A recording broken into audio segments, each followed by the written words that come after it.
Hi everyone, I'm Emma and this is Emma Rose in Books. I wanted to film for you today the unfortunate book tag. I was tagged to do this about 6 weeks ago by Erica from The Perks of Books. If you haven't seen her channel, please go over there and have a look.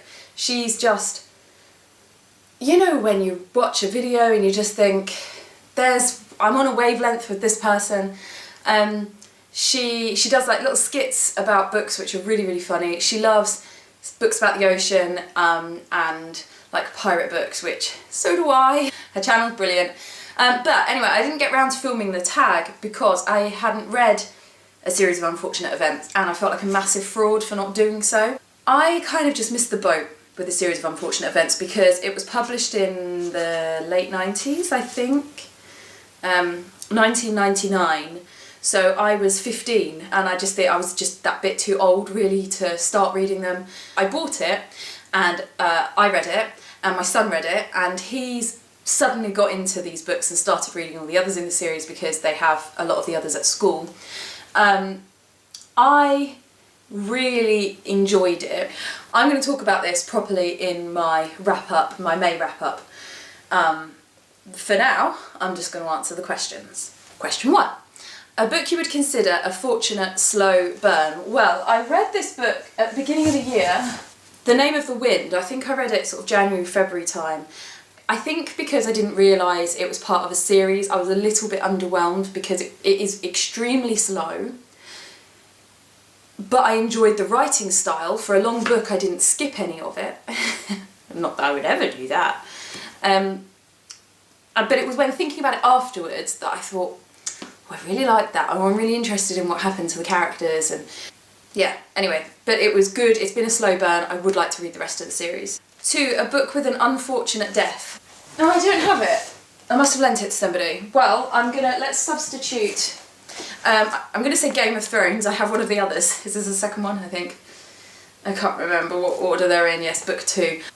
In particular, the big death. I know loads of people die in Game of Thrones, but the biggie in the first book, and also the Red Wedding, which is in the third one, if I remember rightly. Both of those just left me kind of, but you, no! And I love it when it really, I was just stunned. It was one of those kind of shouting at the book and going, but you're not allowed to do that! 3. A book with an unfortunate setting that you would not want to live in. Perhaps controversially, I'm going to go for Pride and Prejudice. Now, there is an element of, you know, wanting to live in like a period drama and mooch around in lovely dresses. I couldn't live in a society where I was expected to sit around and sew and gossip and go for turns about the garden and, you know, just spend my whole time obsessing about who I was going to marry. And then once you have married that person, well then what? You know, we have some kids and then you obsess over who they're going to marry. I just think I would have been terrible at living in these times.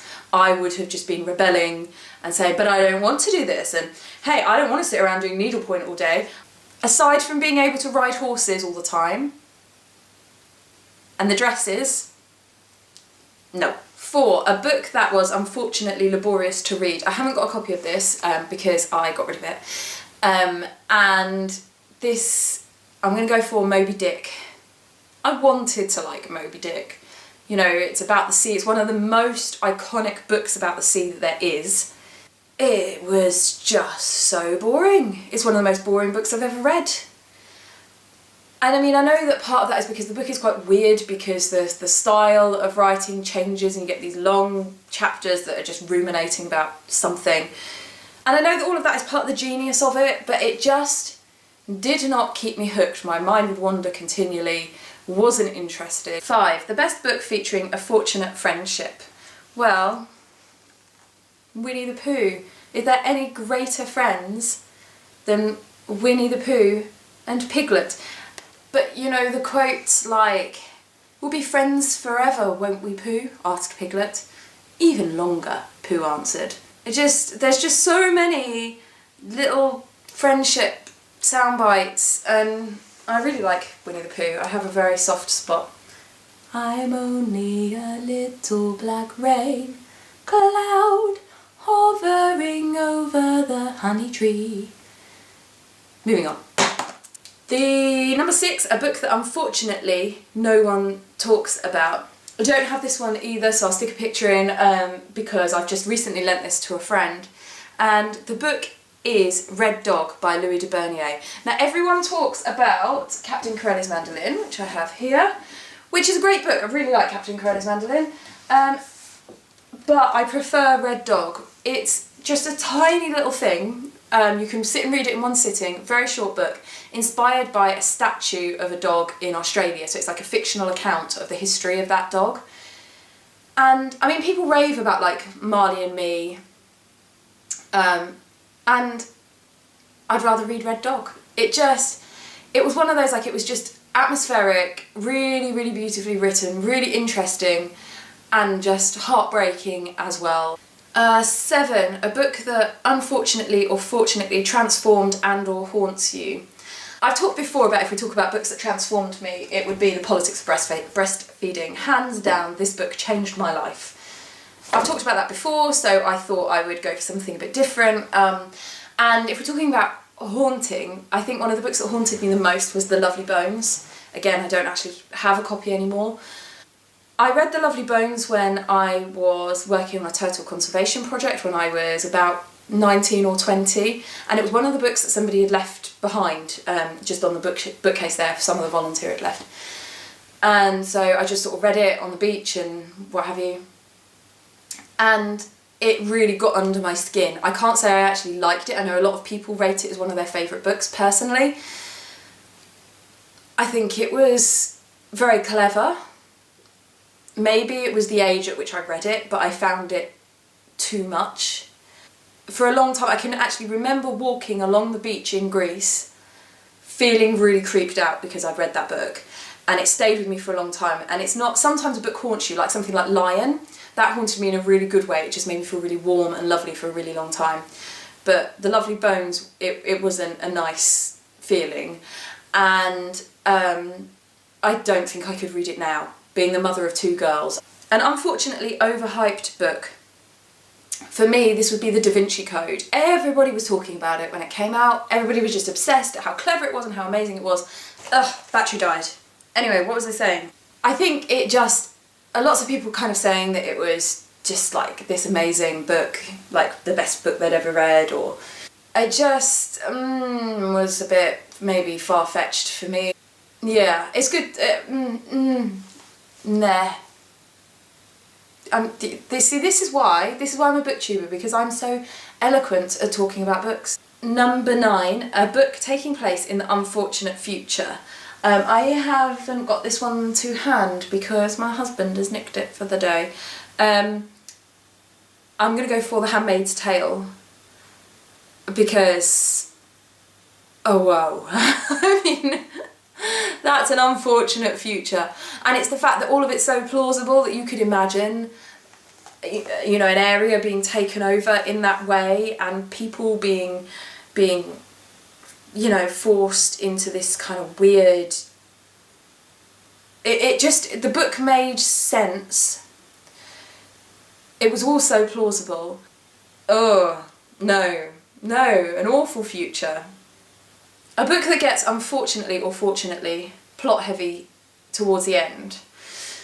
I'm going to go for anything by Dickens. I've got one of his books, I think, yeah. I've got Dombey and Sons, so let's use this as the example. I have a strange relationship with Dickens. I appreciate what he was doing and the way that he was trying to instigate social change by making people care about characters that they wouldn't normally think about. But what I find with Dickens is that they are always incredibly long because they were published as a serial in magazines.